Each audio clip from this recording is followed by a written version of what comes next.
Is this on? Did you put this on? Is it working? It's working. It's working. This is day one.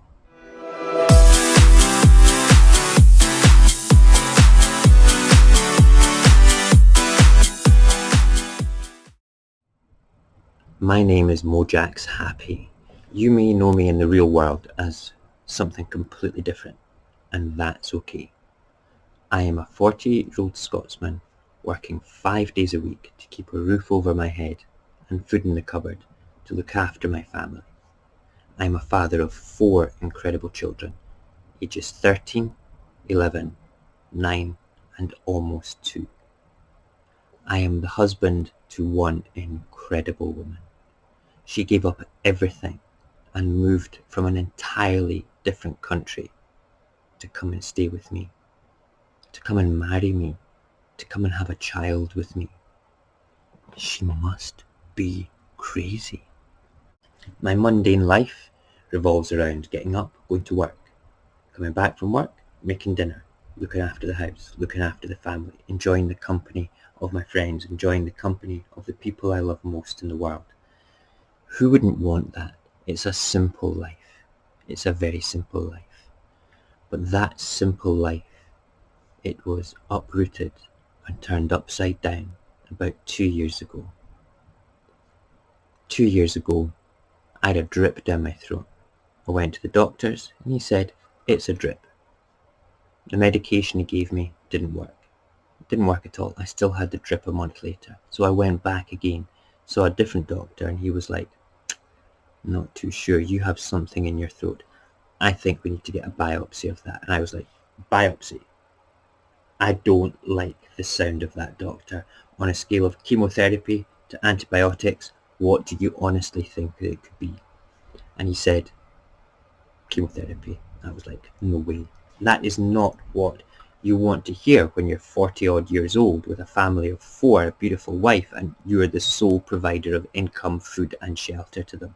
You don't want to hear that you may have cancer. Well, after the biopsy, the results came back in, and yes, I had cancer.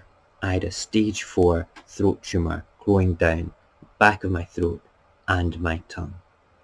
As a result of this, I was potentially going to have morbid surgery or radical treatment. I opted for the radical treatment. That turned out to be chemotherapy, radiotherapy, and this experimental immunotherapy as part of what they call the Javelin trials. And the Javelin trials and the people that were involved with that were unbelievable. The people down at the Western General, incredible. They looked after me. They pushed me in the right direction and made sure that I was prepared in my heart, mind and soul, ready to fight this.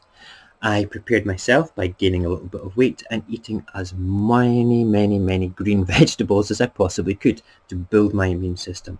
It was like green teas, broccoli, green tea smoothies, everything to boost my immune system. Added extra vitamin C to everything. Everything was there and I was doing it. Put on that weight, started my treatment. Before the treatment, I had to have 7 teeth out. I had to have a tube inserted into my stomach because I was going to lose the ability to swallow. I was also going to lose the ability to taste. This was terrible. I'm a chef by trade. Cooking and flavour and taste is my life, my hobby, my love, my passion. I love to cook. It is my thing. And to have that taken away from me, that was heartbreaking. But in the long term, having no taste and having no life, you can weigh that up. I'd rather be alive. I went through 4 months of treatment of hell. It was awful. Of sleeping on the sofa because I didn't want to disturb the wife, the good lady wife and the baby.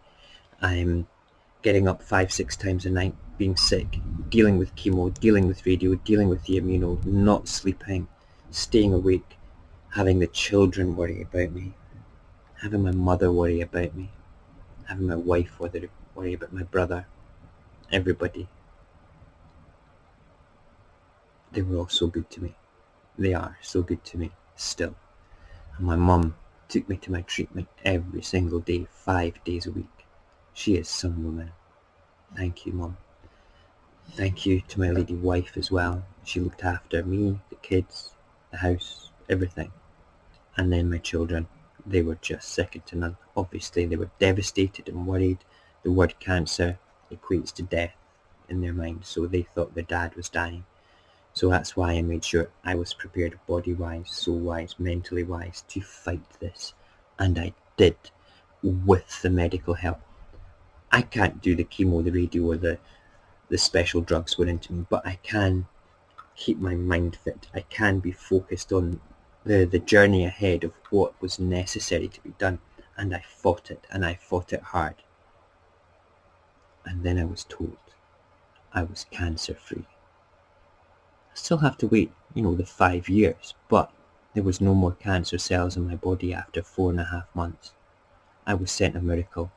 I was delighted. I had the tube taken out, and 2 weeks later as well, my taste returned. Everything was going in the right direction. Everything was perfectly great. I went back eventually to the mundane life of getting up 5 days a week to go and work my mundane job to bring in a mediocre amount of money to keep a roof over our heads and food in the cupboard. It was like that adventure just kind of closed up, and that was it. But it wasn't. My whole perspective had kind of changed. My life, my mindset had changed. I could never go through that again. I could never, ever, ever go through that again. Don't want to go through it again. I don't want to have the insecurity of a mundane job sort of like hanging over my head, where basically if I'm not working doing that, there's nothing here for my children to live off. There's nothing here for my wife. We could lose the cave that we live in. I can't have that. But I have responsibilities. I need to do that just now, and that is absolutely vital. But I can do more. I'm creative. I write stories. I write poems. I stream live on Instagram and YouTube without any great success, I'll be honest with you. I cook, and that's what I stream. I make 1-minute videos to upload to these particular platforms so people can see that. That's my creativity. This here, speaking to you just now, is my creativity. And I watched as a really important person in my life grew his own brand, grew his own way of dealing with things and becoming something of strength, something of focus that he was really, really good at. And he became very inspiring, and I watched him, from the sidelines, and I'm thinking, I can do that too. Tried it, didn't really work for me. Tried it, didn't really work again. And then today, this person, this man in my life said, for God's sake, Mo, will you just realise your potential? Just realise that you can do something else. Watch this video. So I did. I want you to watch it now as well.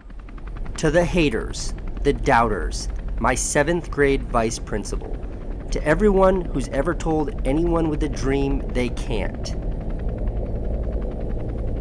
this video's for you. Keep your head down, follow the rules, do as you're told, play it safe, wait your turn, ask permission, learn to compromise. This is terrible advice. If I were to write an autobiography, a book about my life, one title that would work would be Do What You Can't, because that idea encapsulates everything I've ever done. Like when I wanted to move to New York City and my dad was like, you can't, you don't have any money. Or when I first said I wanted to make movies and it was, you can't, you didn't go to film school. I want to have a TV show, you can't, Casey, you're not pretty enough. And to go even further, like if I were to characterize what this new generation of content creators and filmmakers, what we all do on YouTube and everywhere else is, we do what we can't. Et 1, 2, 3, 4, 5, 6, 7, 8, 9, 10, 11, 12. You can't be an action movie filmmaker, but you get your parkour friends to dress up like video game characters, jump off some buildings, and you can. Right, Devin? Yes. You can't have a talk show, but you have a webcam and you can. What's up, you beautiful bastards? What? This is my first YouTube video ever. Next thing you know, you're interviewing the president. I heard that you're going to be out of a job soon. Well, maybe I'll start a YouTube show or That's what something I'm like thinking. You don't need gear, you don't need trucks or a crane, you don't need some big expensive camera rig that never works. When you're a creator, you don't need someone in your ear telling you what you can and can't do. I'm racing the subway! What you can and can't say. I accidentally did the shocker. Oh my god. They call us gamers, influencers, internet famous. What the fuck does that mean? But we know something they don't. You can start a vlog or a makeup channel. Or travel around the world with a gigantic piano playing it in beautiful places for interested people. When you're a creator, all you need is your phone, an internet connection, and a good idea. A story you want to share, something you need to say. Confidence is within yourself. And then the rest is history. 76, 77, 78, 79. If you do it right, you get to quit the day job, make friends from places you've never been, meetups, collaborations. It's just two boys and two video cameras. A life moving so fast and so full, you won't even have time to process it. Sur la plage, moment désertique. So to my fellow creators, I say, keep creating, keep doing the work. Hey guys! Au galop sur la plage, moment désertique. Au galop sur la plage.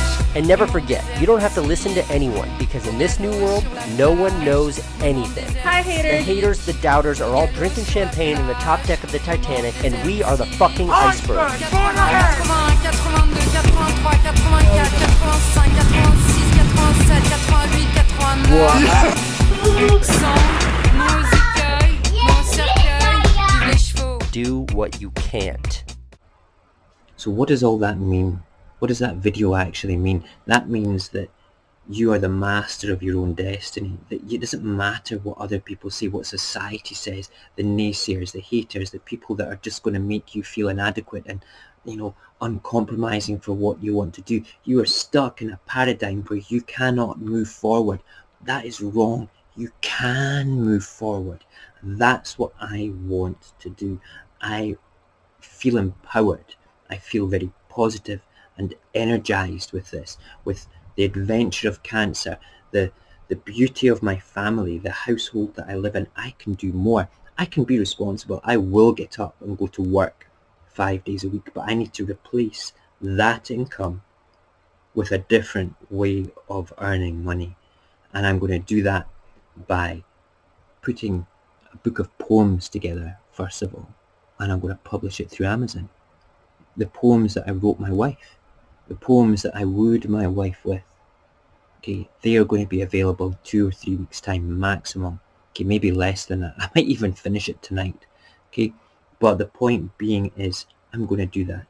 I'm going to write my stories. I'm going to do that. I'm going to finish them and publish them. Publishing is not the hand stitching of books with a publisher in a publishing house anymore. I never knew that you could go to Amazon and just upload stuff, sell it for a couple of bucks and, thousands of people could digitally download your stuff. That's insane. What else am I going to do? I'm going to constantly create and enjoy the streaming that I do, interacting with you guys. You guys are the public. You guys are the people that will carry me through this. Okay? If you want, come with me on this journey. This is great. There's so many young people out there that are doing wonderful things on the internet. Why can't a 48-year-old man do it? I'm a Generation Xer. I'm the person that's supposed to complain the most, supposed to have rebelled the most and all the rest of it. But I don't really care. Maybe this is the Generation X coming out of me now. I don't really care. I just want to enjoy it all, to enjoy my life with it all, and make sure that I can do it all and have more time with the people that I love more. That's the most important thing. Why can't I create stuff here in the environment of my own home instead of having to get up and go to work? It's the dream. It is the dream. And we're going to do this. We're going to try this. Writing poems, writing stories, streaming poems, talking to you guys. I want you to come with me. Just Come along for the ride. Let's see where it goes. Let's enjoy it. Let's do it. I am the iceberg.